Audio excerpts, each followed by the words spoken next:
Lately, I've had a lot of you asking, what kind of computer do I need in order to tune? Today, we're going to answer that question. Stick around.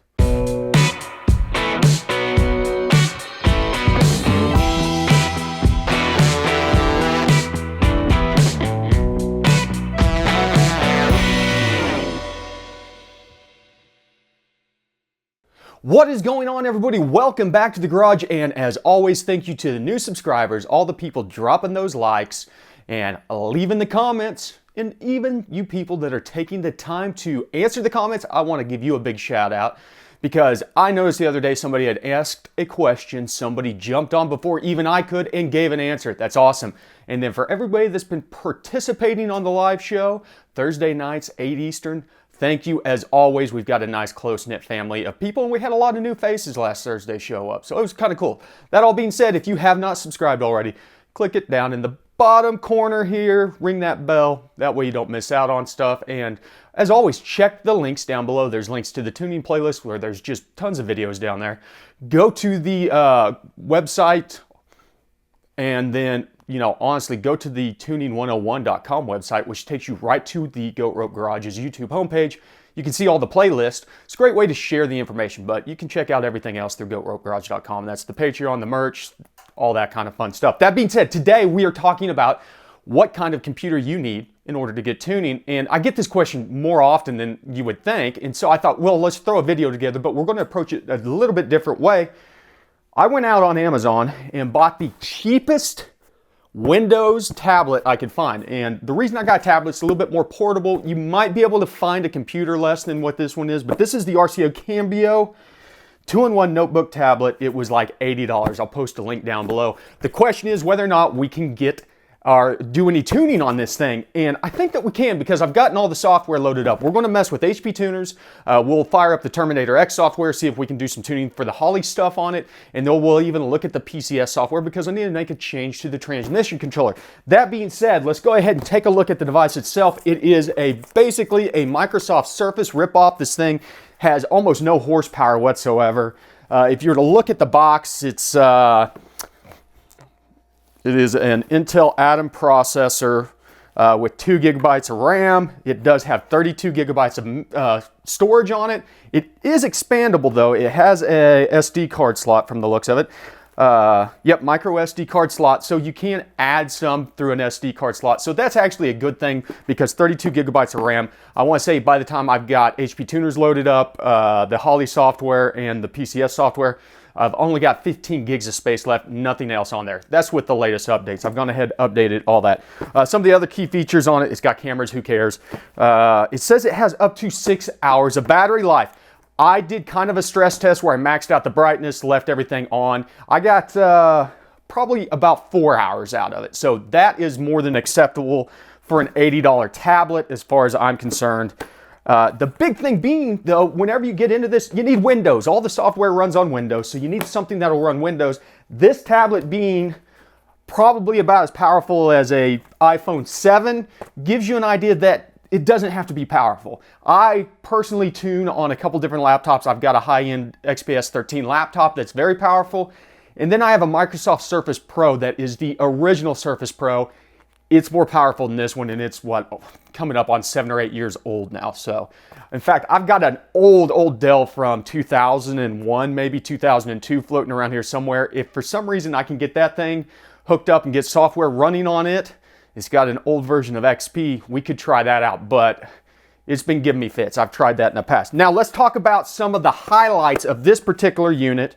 It does have a keyboard cover. The screen is not magnetic like a Surface Pro, so if you shut this, it does not put it into sleep mode, so keep that in mind. The keyboard cover sucks. This keyboard is terrible to type on. It has nice kind of key feedback, but the layout's a little bit weird, so it might give you some issues. I have a tendency to hit this Alt button down here a lot whenever I'm trying to hit the space bar. Touchpad seems to be all right. The screen, I think, is a pretty decent little screen here. It's got good visibility, good brightness on it, and it seems to be somewhat responsive to touch input, so no big complaints about that. But as I said, whenever you close it, does not go into sleep mode. Has a little kickstand in the back so you can set it up. and, you know, use it as a laptop. We've got one standard USB port. I'm not sure if it's USB 2 or 3. It's a USB 3 port, so it should be good for about any device we run into. It has an HDMI out on it. Who cares? Then the charging port is just a barrel connector charging port, and then it's got the SD card slot on it. It is all plastic, pretty flimsy. If you drop this thing, it's going to break.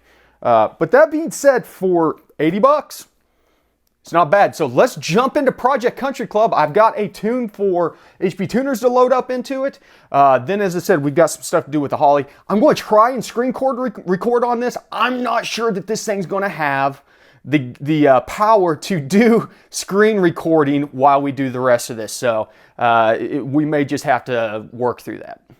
Okay, so I've got it hooked up. I've got the screen recording now. I don't know how well the screen record's going to turn out. I've not plugged a single device into this, so we are going to not speed any of this up. We're going to hook up everything. Let's go ahead and turn the car to the on position here. And I've got a file specifically for riding, but we're going to go through the steps and see exactly how painful it is to do this stuff. So we are setting up our HP Tuners device right now, the MPVI2. Let's open up the editor.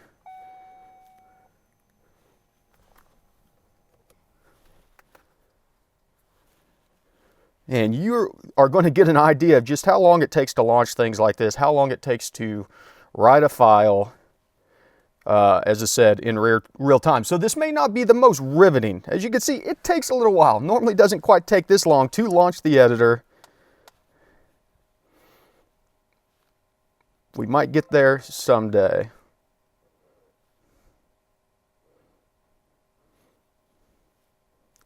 No guarantees that this thing's even going to recognize the MPVI2 properly the first time. There we go. Okay. So the editor is open. Let's go ahead and blow this up. And let's resync the interface.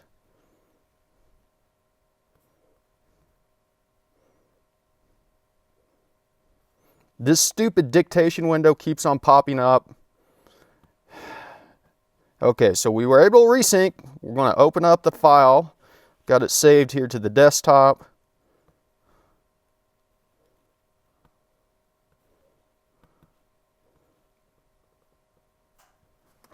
See how long this takes.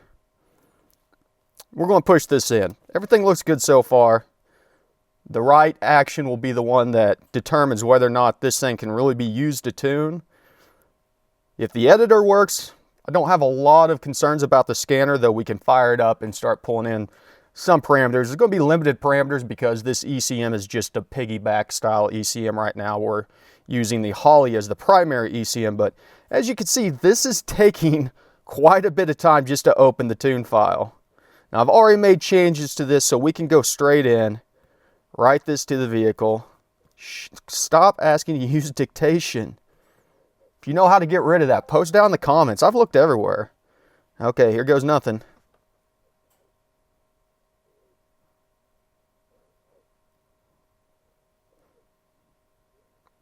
Normally this only takes about a minute or so. Seems to be going through the right process at a fairly reasonable speed here, so this isn't anything that's really that intensive on the CPU side, and honestly, opening up the file in this particular case may have taken longer than normal because I do have the screen recording software going in the background. We can check out the CPU load here in a second. I guarantee you the screen recording software is probably taking up about all of the power that this little device has. So you should get a little bit better performance whenever you're using this and not running screen recording software in the background. Just keep that in mind. For demonstration purposes though, the write speed seems to be solid. We're writing at about the same time my high-speed laptop, my XPS 13 does. And the good news is that change may have somewhat fixed the fuel gauge. Nah, it didn't quite. I've got to do some more research into how I can get the fuel gauge to read right, because it's reading backwards from the E22 to the E67. I ran out of gas the other day because I thought that I had a full tank of gas. went down and I filled it up, and by the time I got done filling it up, I had an empty tank of gas. So that being said, HP tuners, looks good there. Let's go ahead and close this out because running more than one window at a time on this is a little bit painful. We'll kick the garage door open here.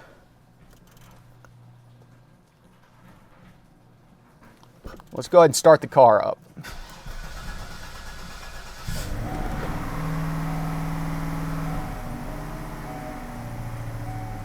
And as you can see, we're still waiting.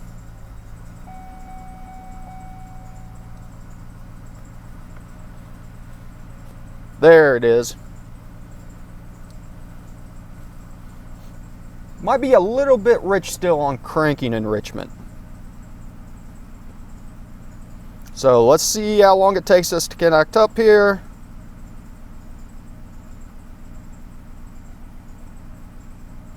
Standard. Seems like once the software gets up and running, everything loads up pretty quick.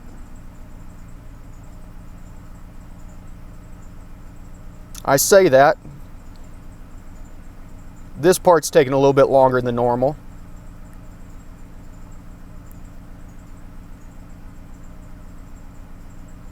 Come on, baby. You can do it. You can do it. You got the power. There we go. Have to read in all of our supported parameters because this is the first time we connected up here. And then let's start scanning. Okay. Yeah, that's not bad. So, about average. Everything's looking all right. We got decent data in here.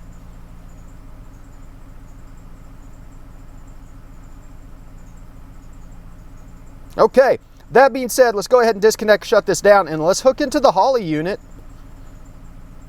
And I need to make a change on the Holley tune. It should hopefully load right up, not give us any issues, but we'll see. This is the Terminator Max X. If you haven't followed some of my other content, I've got some videos out there on setting that up. And it'll probably take a second to recognize the device and install the drivers for it, or not.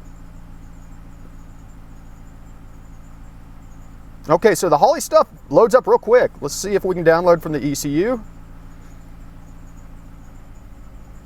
This is taking a little bit longer than normal. Okay. Okay, once we're connected now, this is a little bit slower than normal. Goes a little bit faster on my other laptop. And I want to come in here and make a change. I changed the ignition parameters the other day. I want to change them back. Single pulse. Digital rising.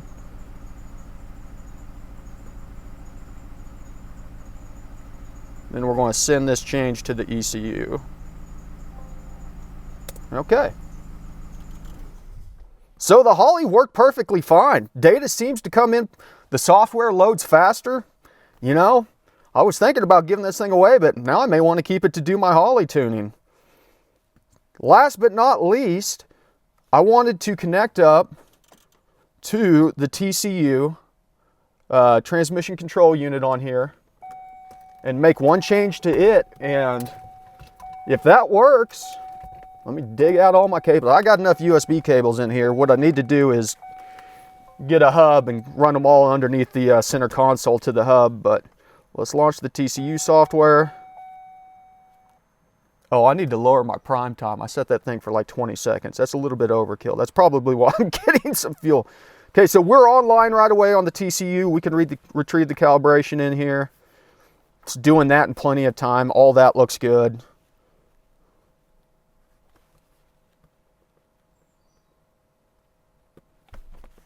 This touchpad kind of sucks. It's not very responsive, but once again, this is all like, what do you expect from a device that costs $80? So sometimes that happens, and I'm not sure if I'm accidentally touching two spots on the touchpad. That's annoying. Nothing you can't work past. Is it? I don't know what's doing it now, to be honest with you. It's got a mind of its own. Speed 3. And I'm updating the pulse input and output on this. It set it the drive shaft RPM to 40 automatically, which is the OSS speed, and then speed 3 is the ISS for the input on the torque converter. I believe they're both 24, so let's go ahead and save that. We'll send it over. Come on, touchpad.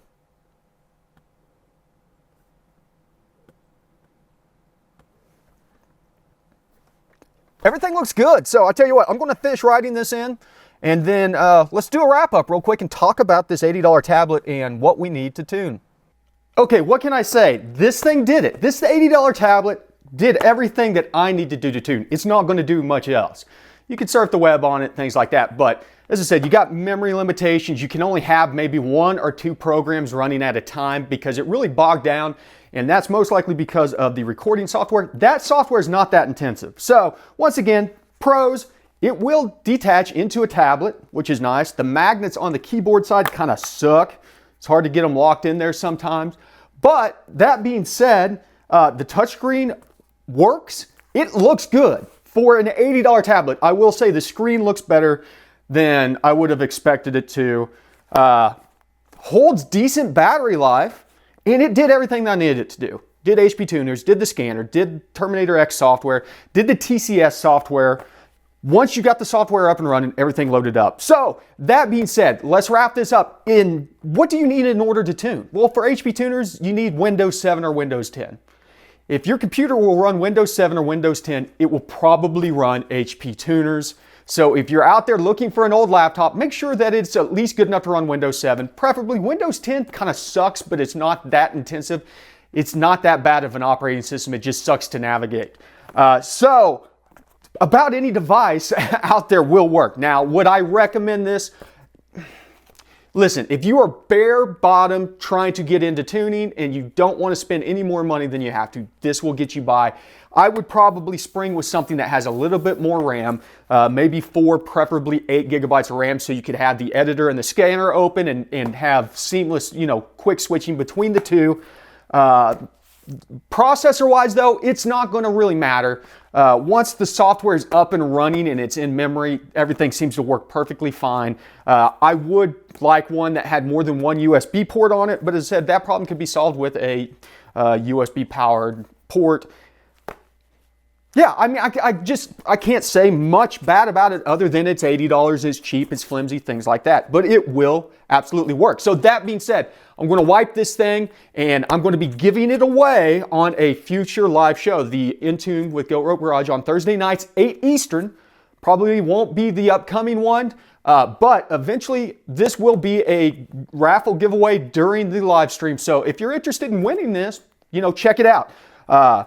So I don't know. If you have any questions besides that on what you might need, hopefully this answers everybody's questions and shows you that damn near anything above a calculator is going to run HP Tuner software. And in that case, it looked like the Holley EFI software required even less CPU and memory than this. You should be good with about any computer that you can find as long as it's been made within the last decade, I'll be honest with you. So that wraps it up. As always, check out the links, hit up the comments. If you haven't subscribed and you made it this far into the video, go ahead and subscribe. You're apparently interested enough to watch the whole video. But thanks for stopping by the garage as always. And remember, ABT, always be tuning.